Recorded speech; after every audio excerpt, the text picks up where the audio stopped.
Hello friends, আমি শুভঙ্কর, সঙ্গে সায়ন। তোমরা দেখছো জিওগ্রাফি ওয়াল। তো ভৌগোলিক চিন্তাভাবনাগুলো আধুনিক হলেও এর ভিত্তিপ্রস্তর স্থাপনা হয়েছিল কিন্তু সেই বহুকাল আগে। মানুষ যখন অরণ্য ছেড়ে গুহার মধ্যে নিজেকে রক্ষার জন্য প্রবেশ করেছিল, ঠিক তখন থেকেই। তো ভৌগোলিক ঘটনাগুলো ভৌগোলিক চিন্তাভাবনাগুলো ওখান থেকে এলেও ভৌগোলিক ঘটনাবলীগুলো কিন্তু আরও প্রাচীন, অর্থাৎ যখনই সৌরমণ্ডল স্থাপনা হয় বা সৃষ্টি হয় তখন থেকেই কিন্তু এই ভৌগোলিক ঘটনাবলীগুলো সৃষ্টি হয়ে যায়। তো ওই অতীতে ভৌগোলিক সমস্ত চিন্তাভাবনা এলেও ভূগোল নামটি কিন্তু তখনও আসেনি। ভূগোল নামটি প্রথমে ব্যবহার করেন ভৌগোলিক এরাটোস্থেনিস খ্রিস্টপূর্ব 274 থেকে 194 খ্রিস্টাব্দে। তো তারপরে বিভিন্ন ভৌগোলিক যেমন র্যাডজেল, কালরিটার, হামবোল্ট, স্মিথ, এই সমস্ত ভৌগোলিকদের চিন্তাভাবনা তাদের বহিঃপ্রকাশের মধ্য দিয়ে কিন্তু ভৌগোলিক বিবর্তিত হয়ে আজকে কিন্তু তার নিজস্ব সত্তায় উপস্থাপিত হয়েছে। তো এই সমস্ত ভৌগোলিক সত্তাগুলোকে জানার আগে আমাদের কিন্তু জানতে হবে কনসেপ্ট অফ জিওগ্রাফি বা ভূগোল কী। দেখো, ভূগোল মানে কি? জিওগ্রাফি হচ্ছে দুটো শব্দ নিয়ে গড়ে উঠেছে, দুটো গ্রিক ওয়ার্ড নিয়ে গড়ে উঠেছে। কি না, জিও মিনস হচ্ছে আর্থ অ্যান্ড গ্রাফোস মিনস হচ্ছে to be write or describe, অর্থাৎ বর্ণনা। এখান থেকেই তো এখান থেকে তোমরা বুঝতে পারছো যে পৃথিবী সংলগ্ন সমস্ত কিছু, everything, human, biological change, physical change, environmental change, everything, সমস্ত কিছু, বা এই আর্থ বা এই পৃথিবী সৃষ্টি হওয়ার ইতিহাস, বায়ুমণ্ডলীয় অবস্থান, সমস্ত কিছু কিন্তু অনুধাবন হচ্ছে কিন্তু এই ভূগোলের অংশ। অর্থাৎ আজকে আমরা যদি বলে দিই যে উল্কাপাতের ঘটনাবলী, ওগুলো তো ফিজিক্সের কিছু ঘটনাবলী, বা সৌরজগতের অবস্থান বা পৃথিবীর সৃষ্টি, এগুলো তো ফিজিক্সের ঘটনাবলী, ওগুলো ভূগোলের নয়। এগুলো কথা কিন্তু ভুল। অর্থাৎ পৃথিবী সংলগ্ন এভরিথিং, সমস্ত কিছুর কিন্তু বর্ণনা এই ভূগোলের মধ্যে আমরা পেয়ে থাকি। তো যাই হোক, আজকে আমরা কিন্তু তাই আলোচনা করতে যাচ্ছি ভূগোলের সেই সমস্ত বিবর্তিত শাখাসমূহ সম্পর্কে, অর্থাৎ আমাদের আলোচনার বিষয় ব্রাঞ্চ অফ জিওগ্রাফি।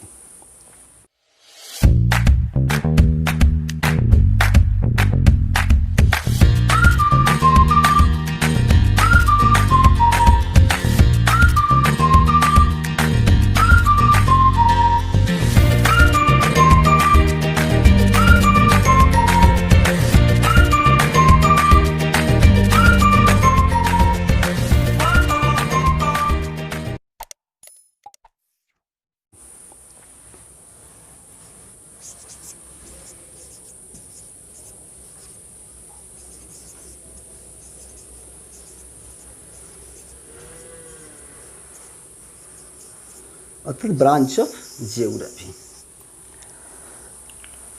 ভূগোলের শাখাগুলোকে আমরা প্রধানত দুটো ভাগে ভাগ করতে পারি। এক কি না, সিস্টেমেটিক জিওগ্রাফি, দুই হচ্ছে রিজিওনাল জিওগ্রাফি। এক হচ্ছে সিস্টেমেটিক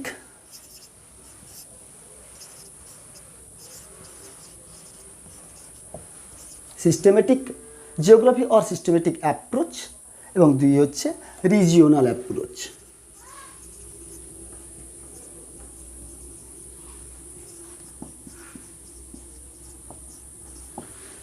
রিজিওনাল অ্যাপ্রোচ। প্রথমে আসি আমরা সিস্টেমেটিক অ্যাপ্রোচ কি না, পৃথিবীর সাপেক্ষে যে সমস্ত ঘটনাবলীগুলো স্বাভাবিক, যেমন এই পৃথিবীতে মানুষের বসবাস একটা স্বাভাবিক, সমস্ত জীবজন্তুর বসবাস একটা স্বাভাবিক, এই পৃথিবীর রূপ গড়ে ওঠা একটা স্বাভাবিক, এই পৃথিবীর বায়ুমণ্ডল গড়ে ওঠার একটা স্বাভাবিক, এই পৃথিবীর জলমণ্ডল গড়ে ওঠা একটা স্বাভাবিক। তো পৃথিবীর সাপেক্ষে যে সমস্ত ঘটনাগুলো স্বাভাবিক, সেগুলোই হচ্ছে কিন্তু সিস্টেমেটিক জিওগ্রাফি, যার জনক হলেন এরাটোস্থেনিস।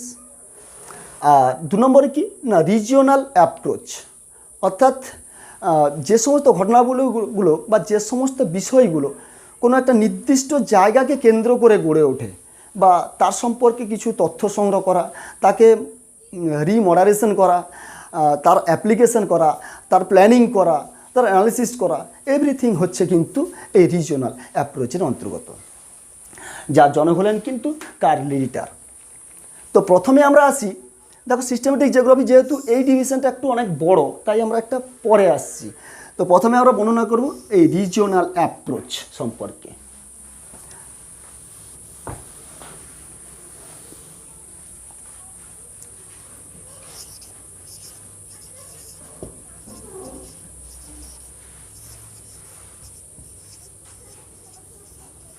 প্রথমে আসছি আমরা রিজিওনাল অ্যাপ্রোচ। রিজিওনাল অ্যাপ্রোচকে আমরা কয়েকটা ভাগে ভাগ করতে পারি, বা কয়েকটা এখান থেকেও কয়েকটা ব্রাঞ্চ আবার ভাগ করে নেওয়া হয়। এক হচ্ছে কি না রিজিয়ন অর এরিয়া স্টাডি। দুই হচ্ছে কি না রিজিওনাল প্ল্যানিং।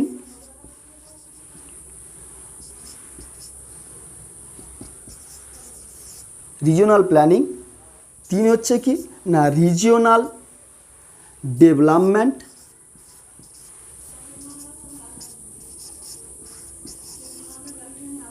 চার হচ্ছে কি না রিজিওনাল অ্যানালিসিস।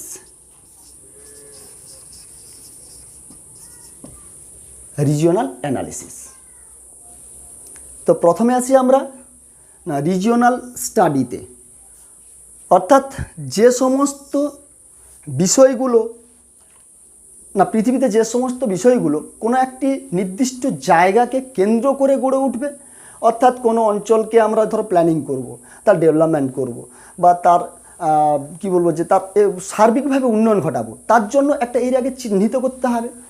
অর্থাৎ সেই চিহ্নিতকরণ পর্যন্ত প্রসেসগুলোকে বলা হচ্ছে কি রিজিওনাল স্টাডি। অর্থাৎ রিজিয়ন কাকে বলে, তার শ্রেণী বিভাগ, এক্ষেত্রে যেমন হচ্ছে formal region, functional region, planning region, এই সমস্ত জিনিসগুলো রয়েছে কি না রিজিওনাল স্টাডির মধ্যে।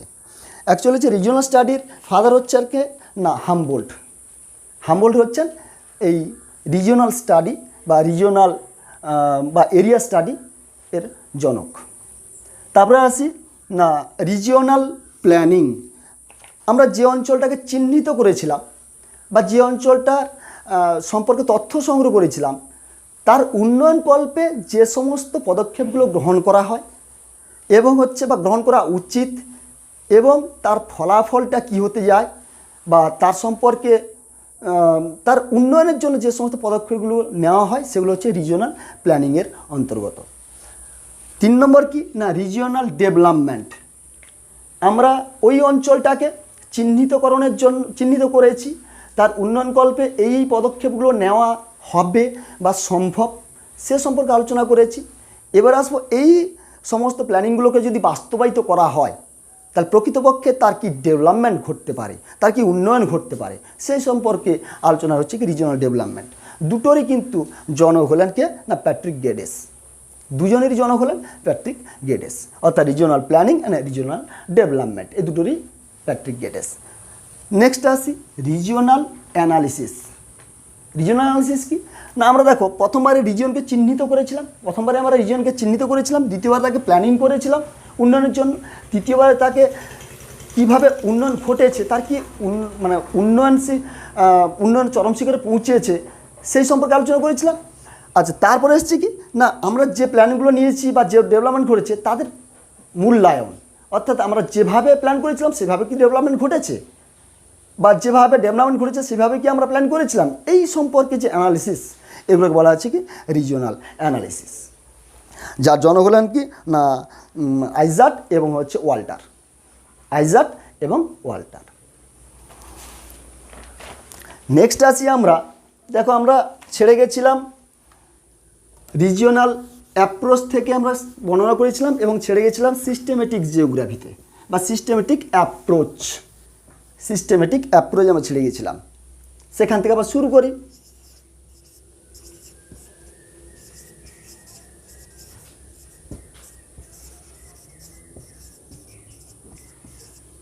সিস্টেমেটিক অ্যাপ্রোচ কী বলেছিলাম না পৃথিবীর সাপেক্ষে যে সমস্ত ঘটনাবলীগুলো স্বাভাবিক বা যে সমস্ত বিষয়গুলো স্বাভাবিক, তার বর্ণনা হচ্ছে কি সিস্টেমেটিক অ্যাপ্রোচ। অর্থাৎ এই পৃথিবীতে মানুষ থাকতেও পারে, নাও থাকতে পারে, পৃথিবীর এই সমস্ত নিয়মগুলো কোনো সময় কিন্তু পরিবর্তিত হবে না। তো যদি পরিবর্তন করে তো প্রকৃতি বা পৃথিবী তার নিজের ইচ্ছে মতন সেগুলোকে পরিবর্তন করাবে। সেইগুলো বলা হচ্ছে কি সিস্টেমেটিক অ্যাপ্রোচ। এই সিস্টেমেটিক অ্যাপ্রোচকে প্রধানত আমরা 3 ভাগে ভাগ করতে পারি। এক হচ্ছে কি না ফিজিক্যাল অ্যাপ্রোচ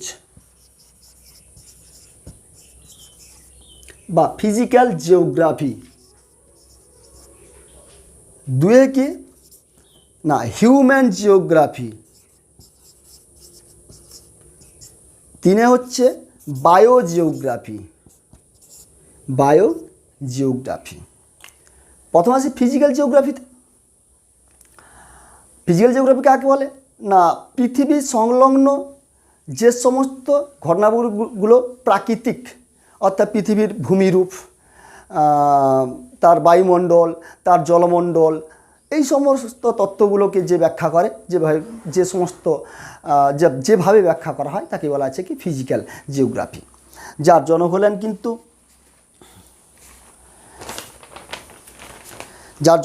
কিন্তু Humboldt, Alexander von Humboldt.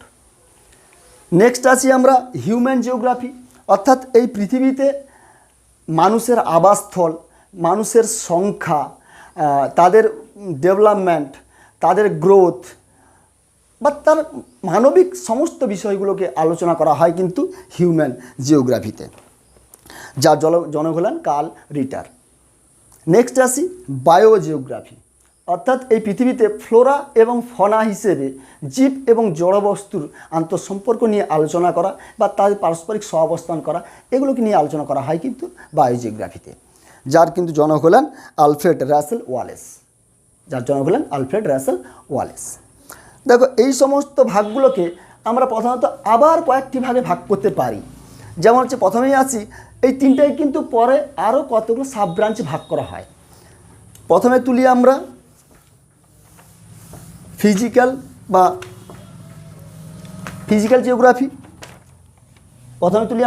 Geography.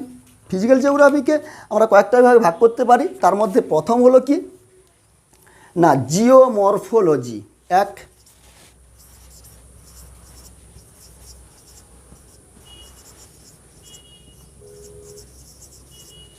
Geomorphology, 2 climatology,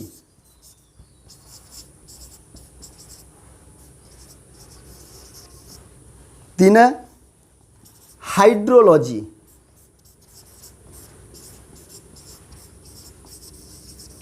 আর 4 হচ্ছে সয়েল জিওগ্রাফি।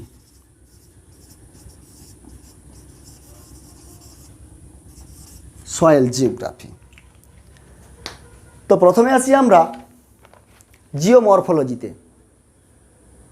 জিওমরফোলজি কাকে বলে না পৃথিবী পৃষ্ঠের সঙ্গে লেগে থাকা সমস্ত রূপের বর্ণনাই হচ্ছে জিওমরফোলজি। পর্বত, মালভূমি, সমভূমি, এদের অবস্থান, এদের সৃষ্টির কারণ, নদী, হিম এবং হচ্ছে পরিবেশের সে পরিবর্তনকারী শক্তি, নদী, হিমবাহ, বায়ু, সূর্যালোক, এদের প্রভাব, এদের ফলাফল, এই সমস্ত বিষয়গুলোকে নিয়ে আলোচনা করলে বা আলোচনা যে সাবজেক্টে বা যে সাইটে আলোচনা করা হয়, যে ব্রাঞ্চে আলোচনা করা হয় তাকে বলা হচ্ছে কি জিওমরফোলজি, যার জনক হলেন উইলিয়াম মরিস ডেভিস। জিওমরফোলজি তার জনককে না হচ্ছে উইলিয়াম মরিস ডেভিস। 2 আসি ক্লাইমেটোলজি কাকে বলে না এই পৃথিবীতে ভূপৃষ্ঠ থেকে প্রায় 10,000 কিলোমিটার পর্যন্ত এই যে গ্যাসীয় একটা আস্তরণ রয়েছে যাকে আমরা বলছি কি না বায়ুমণ্ডল, সেই বায়ুমণ্ডলের স্তরবিন্যাস, তার গঠন, তার ক্রিয়াকলাপ, তার ফলাফল, এভরিথিং, সমস্ত কিছু অ্যাটমসফিয়ারিক তোমার কন্ডিশনগুলোকে বর্ণনা করা হচ্ছে কি না ক্লাইমেটোলজি। ঠিক আছে, এই ক্লাইমেটোলজির জনক হচ্ছেন কে না tray ওয়ার্থার।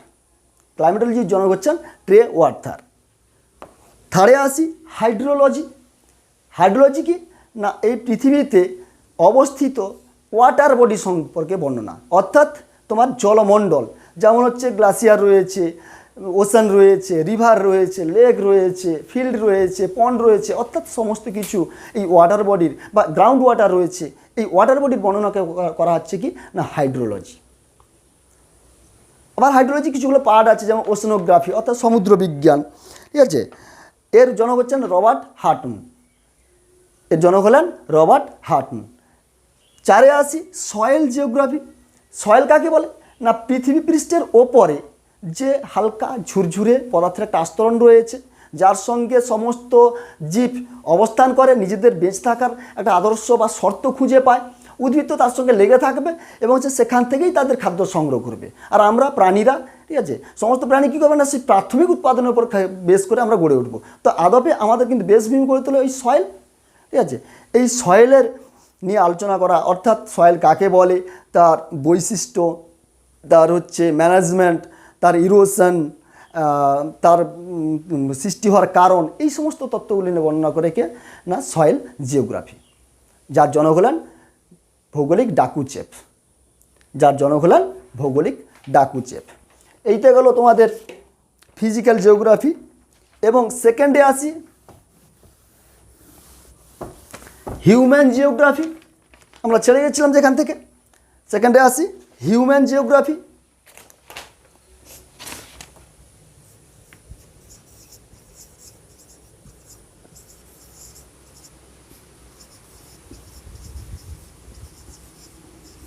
Human geography, human geography কি না, পৃথিবীতে অবস্থানকারী বা বসবাসকারী বা আবাসস্থল রূপে প্রাপ্যকারী এই মানুষের সমস্ত কিছু বিষয় নিয়ে আলোচনা করাকে বলা আছে কি না human geography.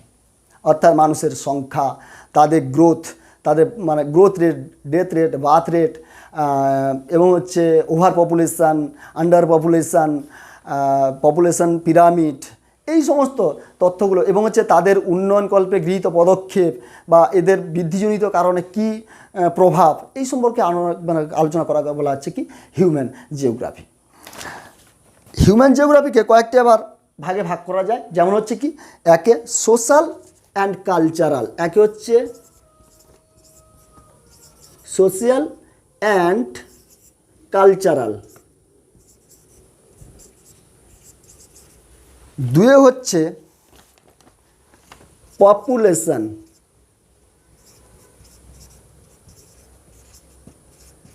And settlement,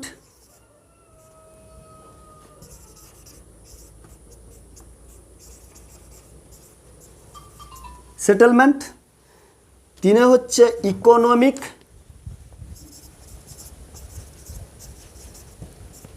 economic, চারে হচ্ছে কি হিস্টোরিক্যাল, চারে হচ্ছে হিস্টোরি বা হিস্ট্রিক্যাল জিওগ্রাফি,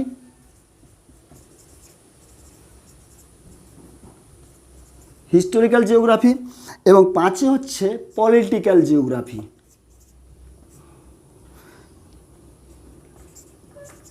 পলিটিক্যাল জিওগ্রাফি।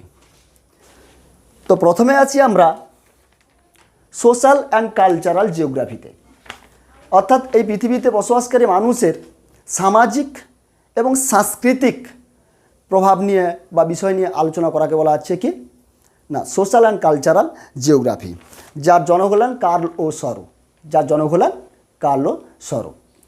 সেকেন্ডে আসি পপুলেশন অ্যান্ড সেটেলমেন্ট, অর্থাৎ এই পৃথিবীতে অবস্থানকারী মানুষের সংখ্যা, তাদের ঘনত্ব, তারপর হচ্ছে তোমার তাদের বসবাসের জায়গাটা কেমন বা বসবাসের জায়গা সংক্রান্ত যে সমস্ত তথ্যগুলো নিয়ে আলোচনা করা হয় তাকে বলা হচ্ছে কি সেটেলমেন্ট জিওগ্রাফি। আর এই সেটেলমেন্ট জিওগ্রাফির, সেটেলমেন্ট বা পপুলেশন জিওগ্রাফি যার জনক হলেন কি ট্রেওয়ার্থার, ট্রেওয়ার্থার হচ্ছে এর জনক। থার্ডে আছি ইকোনমিক জিওগ্রাফি, অর্থাৎ এই পৃথিবীতে বসবাসকারী মানুষের অর্থনৈতিক ক্রিয়াকলাপ, তাদের কন্ডিশন, তাদের অর্থনৈতিকের ক্রিয়াকলাপের মাধ্যম, অর্থাৎ অর্থনৈতিক উপার্জনের মাধ্যম, এই সমস্ত কিছু বর্ণনা করাকে বলা আছে কি ইকোনমিক জিওগ্রাফি, যার জনক হলেন কিন্তু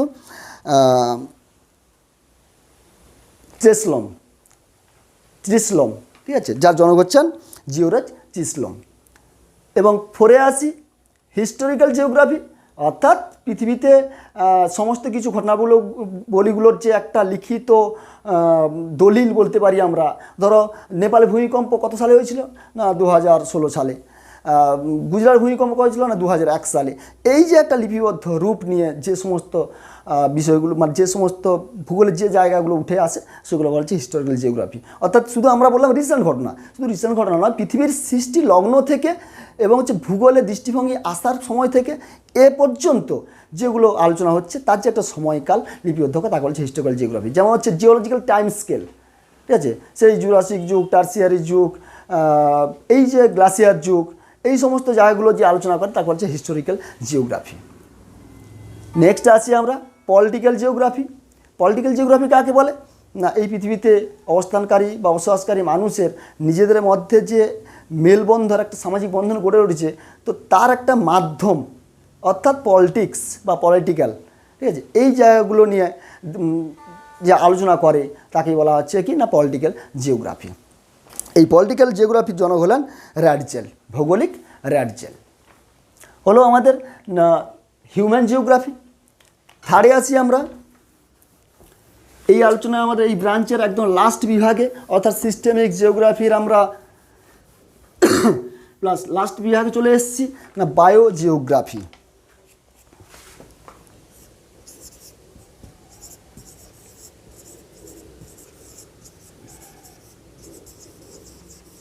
বায়োজিওগ্রাফি, বায়োজিওগ্রাফি কি না, এই পৃথিবীতে অবস্থানকারী বলেছিলাম না ফ্লোরা এবং ফনা সম্পর্কে আলোচনা, অর্থাৎ জীবজগৎ এবং অজীব জগৎ এদের মধ্যে যে আন্তঃসম্পর্ক এই নিয়ে যে আলোচনা ভূগোলের যে শাখায় করা হয় তাকে বলা হচ্ছে কি না বায়োজিওগ্রাফি। ক্লিয়ার? এই বায়োজিওগ্রাফিকে আমরা আবার কয়েকটি সাব ব্রাঞ্চে ভাগ করতে পারি। যেমন হচ্ছে কি না প্ল্যান্ট জিওগ্রাফি, একে হচ্ছে প্ল্যান্ট জিওগ্রাফি, প্ল্যান্ট জিওগ্রাফি। দুই হচ্ছে কি জু জিওগ্রাফি, জু জিওগ্রাফি। তিনে হচ্ছে ইকোলজি অ্যান্ড ইকোসিস্টেম,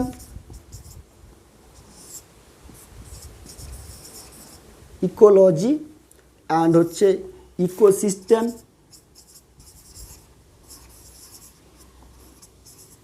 ইকোসিস্টেম। আর চার হচ্ছে এনভায়রনমেন্ট, চার হচ্ছে এনভায়রনমেন্ট।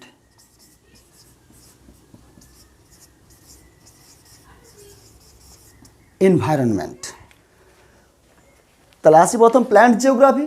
প্ল্যান্ট জিওগ্রাফি কাকে বলে না, এই পৃথিবীতে অবস্থানকারী স্বাভাবিক উদ্ভিদের প্রকৃতি, শ্রেণীবিভাগ, তাদের গড়ে ওঠার কারণ বা আদর্শ পরিবেশ এই সম্পর্কে নিয়ে আলোচনা করাকে বলা হচ্ছে কি প্ল্যান্ট জিওগ্রাফি। যার জনক হলেন কি না হামবোল্ট, প্ল্যান্ট জিওগ্রাফির জনক হলেন হামবোল্ট। সেকেন্ডে আসি জু জিওগ্রাফি। না, এই পৃথিবীতে বসবাসকারী সমস্ত প্রাণীর বৈশিষ্ট্য, তাদের আদর্শ পরিবেশ, তাদের শ্রেণীবিভাগ, তাদের ক্যারেক্টার এগুলো নিয়ে আলোচনা করাকে বলা হচ্ছে কি না জু জিওগ্রাফি। যার জনক হলেন অ্যালফ্রেড রাসেল ওয়ালেস, যার জনক হলেন অ্যালফ্রেড রাসেল ওয়ালেস। তারপরে আছি আমরা ইকোলজি অ্যান্ড ইকোসিস্টেম। না, এই পৃথিবীতে বসবাসকারী সমস্ত জীব এবং জড় প্রজাতি নিজেদের মধ্যে যে কী আন্তঃসম্পর্ক গড়ে তুলেছে তার অনুসন্ধান বা তার অনুধাবনকে বলা হচ্ছে কি ইকোলজি এবং ইকোসিস্টেম।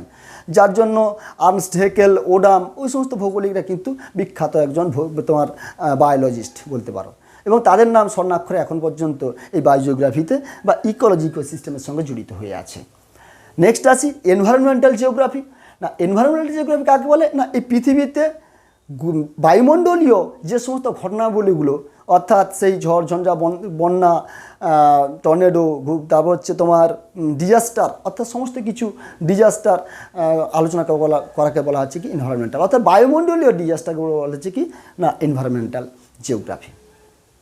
অর্থাৎ এই জায়গায় কিন্তু আমরা বর্তমানে এনভায়রনমেন্টাল জিওগ্রাফি এই কারণে বর্তমানে কিন্তু পপুলার একটি হচ্ছে মানে তোমার ব্রাঞ্চ, কারণ হচ্ছে সারা পৃথিবীর এনভায়রনমেন্ট পলিউশন যেভাবে বেড়ে চলেছে বা এনভায়রনমেন্টের ওপর যেভাবে আমরা অত্যাচার করে চলেছি, অদূর ভবিষ্যতে কিন্তু আমাদের এই পৃথিবীতে মানবের অস্তিত্ব বা প্রাণীর অস্তিত্ব টিকে থাকতে পারবে কি না সে নিয়েও একটা সন্দেহ চলে আসছে। এবং তার জন্য কিন্তু বর্তমানে সমস্ত স্টুডেন্ট বা সমস্ত ভৌগোলিকদের বা সমস্ত ভূগোলপ্রেমী স্টুডেন্টদের এই এনভায়রনমেন্টাল জায়গাটা কিন্তু একটা পপুলার জায়গাতে পরিণত হয়েছে।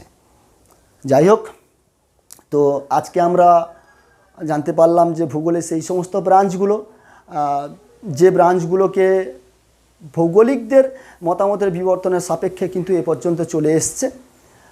এবং হচ্ছে এই কথা দিলাম যে এই ব্রাঞ্চ মানে এই আমাদের সাইটে বা চ্যানেলে আমরা পরবর্তী যে ভিডিওগুলো করব তা এই ব্রাঞ্চ ধরেই কিন্তু এগিয়ে যাব, অর্থাৎ পরবর্তী ভিডিওগুলো আমাদের আসবে কিন্তু ভৌগোলিক এই ব্রাঞ্চের উপর ভিত্তি করে।